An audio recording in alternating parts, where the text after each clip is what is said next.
मराठवाडा आणि विदर्भामध्ये पावसानं अक्षरशः थैमान घातलाय। परभणी, नांदेड, बीडमध्ये अनेक ठिकाणी नद्यांना पूर आलाय।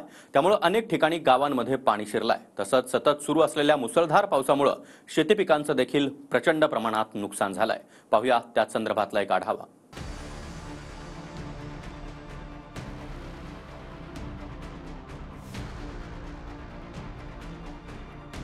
वाशिमच्या मंगळूरपीर तालुक्यातील शेलू बाजार येथील अडाड नदीत स्टंटबाजी करणं एका तरुणाच्या जीवावर बेतलंय। नदीत स्टंटबाजी करत असताना हा तरुण नदीत वाहून गेल्याची घटना घडली। दरम्यान या तरुणाचा सध्या शोध सुरू आहे।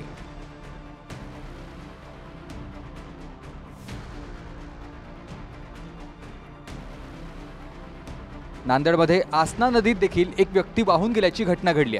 नदीच्या पुलावरून पाणी वाहत असताना देखील एक व्यक्तीनं पुलावरून जाण्याचं धाडस केलं। दरम्यान पाण्याचा प्रवाह जास्त असल्यानं ही व्यक्ती वाहून गेली।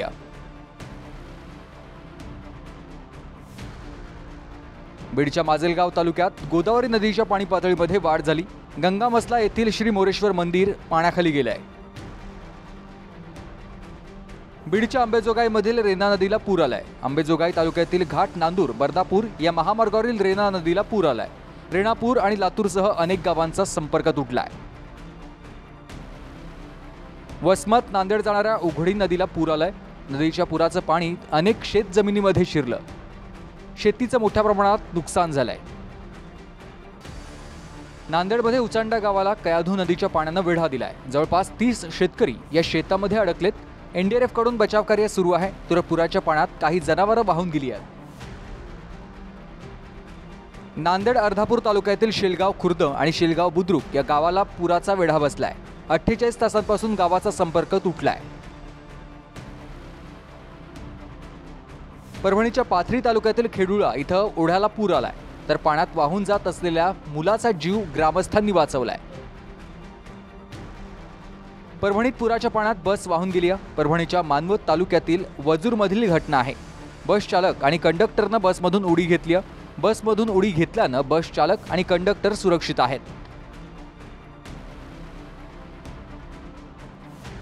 वाशिम जिल्ह्यात झालेल्या जोरदार पावसानंतर कारंजा तालुक्यात नाल्यातील पुरातून वाट काढताना आजोबा वाहून गेलेत। गावकऱ्यांनी तात्काळ पुरात उतरून आजोबांना बाहेर काढलंय। ही घटना काल घडली होती।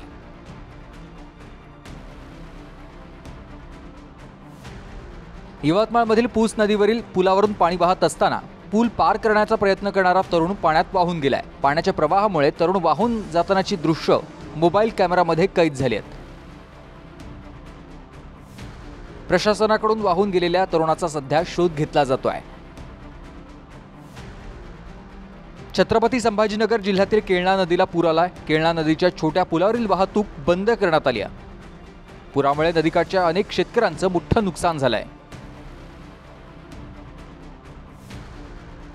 लातूर जिल्ह्यातील मुसळधार पावसामुळे मांजरा नदीला पूर आलाय। मांजरा नदीवरील बंदराचे दरवाजे आता उघडण्यात आलेत, तर प्रशासनानं नदीकाठच्या नागरिकांना सतर्कतेचा इशारा दिलाय। मुसळधार पावसामुळे भुसावळमधील हतनूर धरणाचे 41 पैकी 18 दरवाजे पूर्ण उघडण्यात आलेत। धरणातून तापी नदीत 98,670 क्युसेकनं विसर्ग सुरू करण्यात आलाय। त्यामुळे प्रशासनानं नदीकाठच्या नागरिकांना सतर्कतेचा इशारा दिलाय।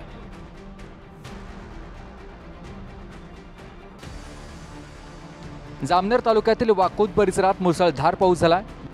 वाघूर नदीच्या पुरामुळे परिसरातील गावांचा संपर्क तुटलाय। पुरामुळे नदीकाठची 10 घरं वाहून गेल्याची माहिती आहे।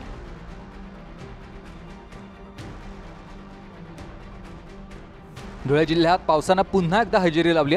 दरम्यान शिरपूर तालुक्यातील अनेर धरणाचे 10 दरवाजे 1 मीटरनं उघडण्यात आलेत। नदीकाठच्या नागरिकांना सतर्कतेचा इशारा देण्यात आलाय।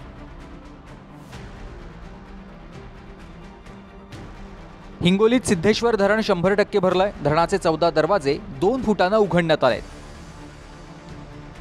नदीकाठच्या गावांना सतर्कतेचा इशारा देण्यात आलाय। छत्रपती संभाजीनगरातील दहेगाव बंगला या गावातील घरांमध्ये पाणी शिरलंय। रात्रभर घरात पाणी शिरल्यानं नागरिक हैराण झालेत। संपूर्ण गावाला पुराच्या पाण्याचा वेढा बसलाय।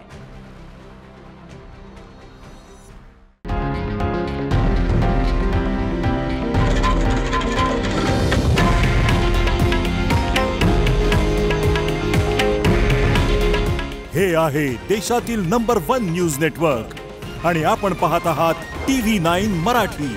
काळजी तुमची, हित महाराष्ट्राचं.